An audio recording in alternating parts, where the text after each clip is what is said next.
What is up, guys? First Step Country here. First impression of Egypt.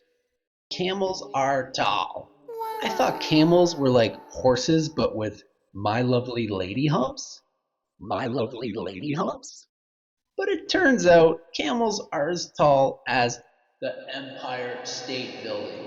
Now, at the center of this camel apocalypse is right where my hotel is. If you want the details on the hotel, I booked it through booking.com, which cost me $264 US for 1 month stay.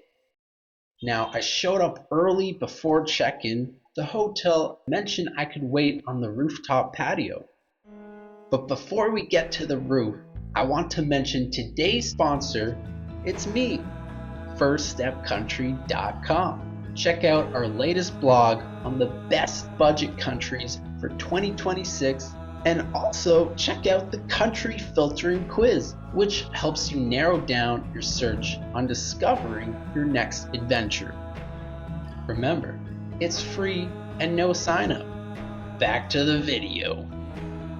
Okay, we are almost at the top. We'll end the video here, but we are just getting started. I'll see you in the next one.